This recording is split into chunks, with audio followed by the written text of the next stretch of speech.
Canto 10. Now he proceeded down a secret track between the torments and the city wall, my teacher with me close behind his back. O highest peak of virtue, I began, who led me at your pleasure round these rings? Speak to me, let my wish be satisfied. The people who were lying in these graves, can they be seen? The lids have all been raised, and no one seems on guard. And he to me, these will be bolted on the day of doom, when from the valley of Jehoshaphat the souls bring back their bodies to the tomb. On this day in his cemetery lies that Epicurus with his followers, who put in that spirit dies when his body dies. Now, as for your request, soon it will be fulfilled for you in here. That and another desire you silently withhold from me.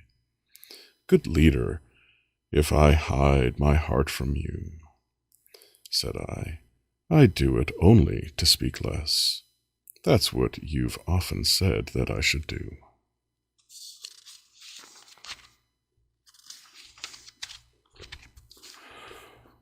O Tuscan, you who speak with modest grace, alive and traveling through this city of fire, may it please you to pause here in this place.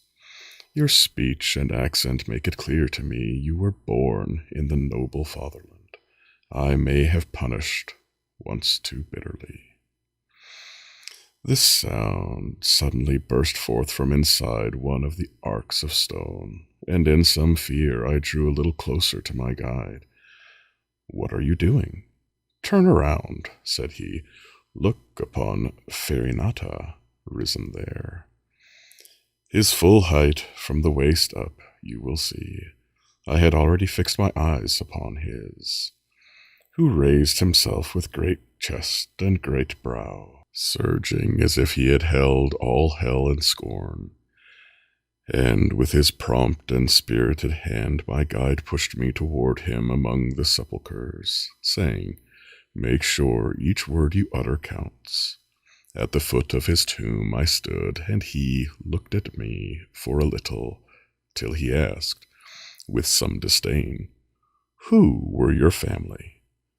I, who was eager to obey him, did not hide the matter, but revealed it all, at which he raised his eyebrow just a bit, and said, They were bold enemies of mine, fierce to my party and my ancestors, for which twice over I sent them scattering. If they were twice cast out, they twice returned.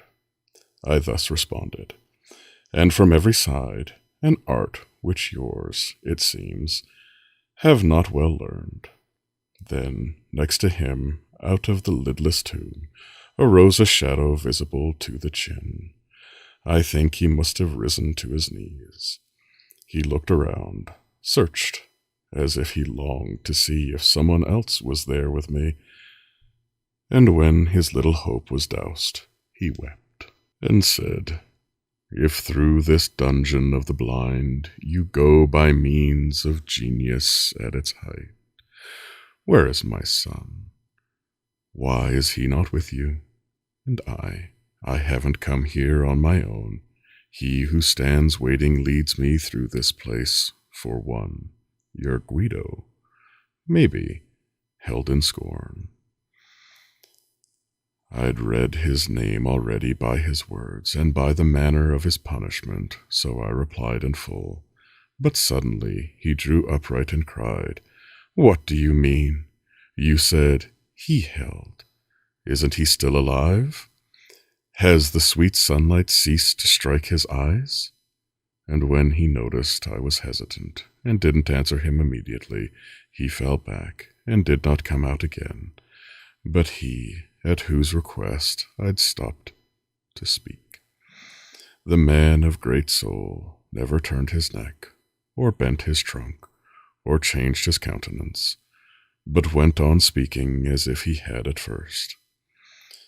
If they have badly learned that art, that wrings more pain from me than does this bed of fire, Yet 50 times the moon will not reburn that face of Hecate, the queen of hell, before you find how hard that is to learn. As you hope to go back to the sweet world, tell me, why are those people pitiless against my side in every law they pass? Said I, the great rout and the massacre that blushed the river Arbia red with blood. That's why our temple sounds with such a prayer. He shook his head a little with a sigh. There I was not alone, nor would have moved with all the others, had there been no cause. But when each man agreed to wipe away Florence from off the earth, I was alone, her sole defender in the sight of all. Ah, as your seed may ever hope for peace, I begged him, please untie this knot for me which twists my judgment all entangles here. If I've heard right, it seems that you can see what time will bring before it comes to pass. Not so for things that happen currently. As a man with bad vision, he replied, we dimly see things far away. So much splendor the sovereign Lord still shines on us. When things draw near or happen, emptiness is all we see. If no one brings us news, we can know nothing of your human state. Now you can understand that evermore dead will be all our knowledge from the time the future ends and judgment shuts the door.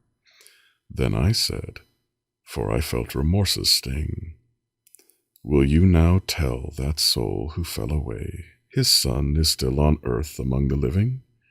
If at first I was silent in reply, let him know I was caught in that mistake, dwelling upon the doubt you've solved for me. And now my teacher called me to return, so I besought the soul to hurry on and tell him who stood with him in that tomb. More, he said, than 1,000 lie with me, Frederick II and the Cardinal. About the rest I have no more to say.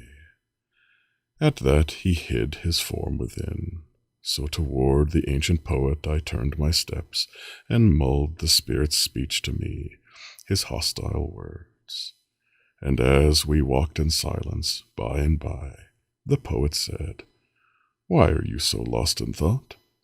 And so I satisfied his reply, save in your memory everything you've heard against you.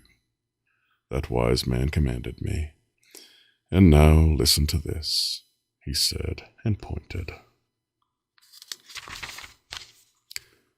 When you shall come before the radiance of that sweet soul, whose lovely eyes sees all, from her you'll learn the journey of your life. Then straight to the left hand he took his way. We left the walls and toward the city walked along the path that struck into a pit, whose loathsome stench rose to the very top. End of Canto 10.